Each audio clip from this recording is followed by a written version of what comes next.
tey vol d'enfants yi gis nga ni mu gën a takkaat naa si tey daanaka sax nekkatul vol dañ lay këf léegi ci sa kanamu ay waajur defe naa loolu autorités yi war nañ ci saisir ni ñuy réprimer manifestants yi ba kenn du manifester fu ñu bëggul mu egg ba du fa yegg nañ ci def yitte pour képp koo xam ni citoyen nga aussi ñu aar la bu baax a baax ci am mu ngoog ñu aar la bu baax a baax rawatina bi nga xam ne gis nañu ni li nga xam ne moo di le trafic de personnes la traite des personnes ak le trafic illicite naam état bi mu ngi def jéego yu am solo terewul dafa gën a présent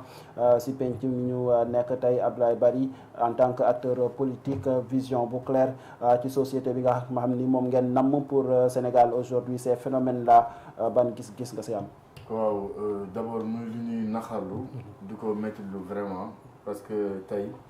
dañoo nekk si réew moo xam ni je pense que sànq sama frère mi ngi koy wax si kàddoom mooy que bu njëkk ba ñun peut-être ay ndaw lañ mais yàlla dimbali na ñu am sens yaroo si maison familiale yi nga xam ni da nga daan am bàjjen am nijaay am tonton am yëpp nga nekk koñ bi ngeen daan fee nekk si buntu kër gi teg ataaya koñ bi ñëpp xamante kenn du sañ a def dara parce que dañ naan koñ bi sañu ñu fi def dara parce que solidarité boobu mais man li ma gën a remarqué mooy que fi mu gën a fréquenté gis nañ ni amul vie associative mooy les quartiers résidentiels fa la ñuy gën a subir genre phénomène yooyu et que tey man yàgg naa ko interpréter yàgg naa ko wax dañoo nekk si dëkk boo xam ni dafa am des besoins primaires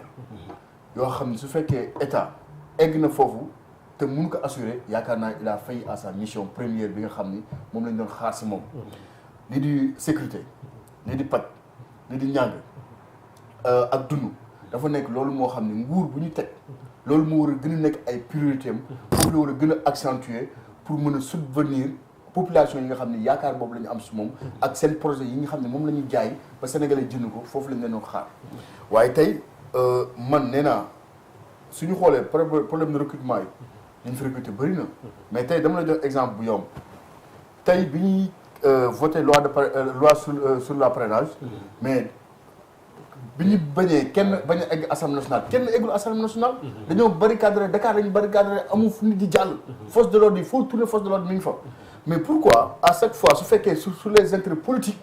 dañuy défendre seen intérêt politique mais su fekkee askan bi nga xam ne sama maam bi nekk si toog parcelle wala nekk feneen moom su nekkee su tëddee xelam du dal sama rakk bi génn dem école wala sama doom bi jaay école su demee su xel du dal y a problème te problème boobu noonu carrément que première ki nga xam ne moom la ñu war a interpréter mooy l' état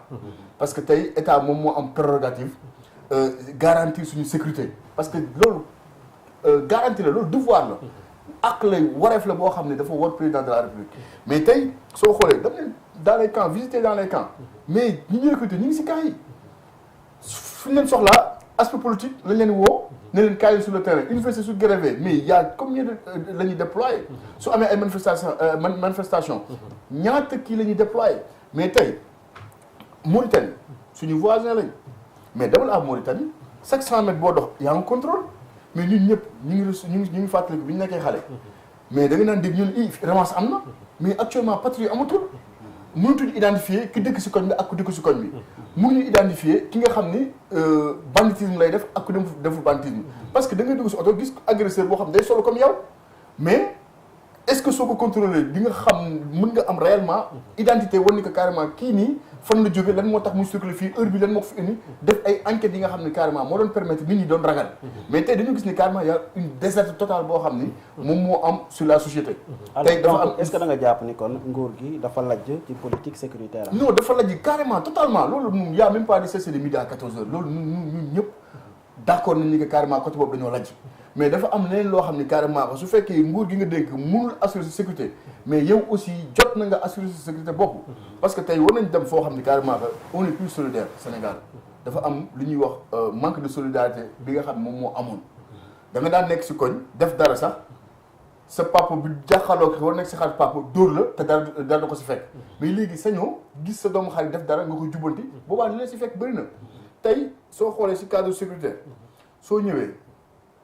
patrouille mais tey suñu jëlee dafa ay jalonnement maanaam bi ñuy créer ASP yi lan moo nekkoon objectif bi mais c'était un problème d'insécurité ñoom ñu ne dañuy pallier à ce fléau là mais boo koy pallier mënoo jël ASP ngeen police de proximité la nga teg leen si tali bi yóbbu leen si yeneen direction yoo xam ne carrément que jegeetuñu population bi service public bi la ñu gën a jege que les populations mais l'objectif premier dañ ko raté ça veut dire que au lieu de créer des solutions il augmente des problèmes parce que tey soo gisee ba ASP di casse ba di wax ni que carrément il faut que ñu revaloriser seen paiement ak yooyu parce que dañuy xam li xew ci service yi dañuy dem ba mujj gi jàppee seen bopp ni que carrément que mission bi ñu di def ak ñoom mission bi ñuy def benn la kon war nañ leen mën a traiter au même niveau d'égalité alors que foofu le problème di posé je pense que tey j'interpelle si seen plateau bi le ministre de l'Intérieur et le président de la République et le ministre des Affaires de la Justice pour que ñu trouver des solutions d'ensemble que problème yii nii dafa ñaaw Sénégal ça veut dire que lii sur le plan comment dirais-je touristique day yàq suñu image parce que dañu am na loo xam ne tey su ma nekkee extérieur bëgg ñëw dem naa la non Sénégal ni c'est pas en sécurité d'autant plus que c'est surtout à Dakar la capitale nit ñi dañ fi daan ñëw jàpp mais en pleine journée man j'ai vu une scène ñaari scène yoo xam ne en pleine journée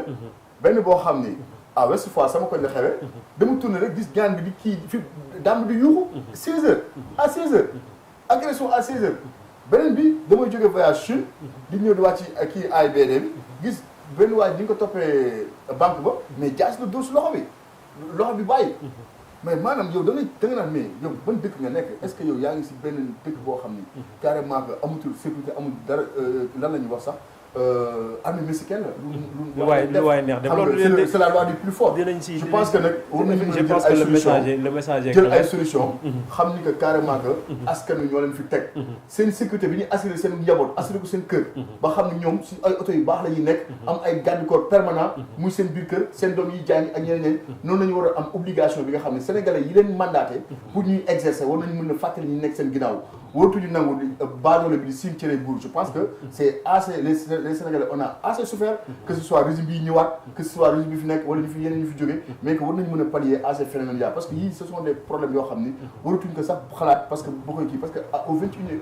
21e siècle ñu nekk en 2022 problème d'insécurité au Sénégal waratuñ ko wax parce que caméra de surveillance bi soo demee au niveau de palais jàpp nañu yëpp y a des caméras de surveillance mais dans les banlieues ak yeneen def ñu fa caméra de surveillance parce que ça les intéresse pas et je pense que carrément que Sénégalais yooyu noonu foofu lañ leen interpellé seen responsabilité nañu xool yéen njiit la ñuy fal xool nañ ñoo mën a porter seen projet xool ñan ñi nga xam ne ñoom ñoo fu nekkal askan wi ñu bàyyi ñu ci yaakaar naa c'est une belle transition voilà pour ñu mën a soobu si deuxième point bi tànn njiit yi nga xam ni ñoom ñooy mën a doxal seen i bëgg-bëgg ni ñu ko bëggee est-ce que jàpp nañ ne tey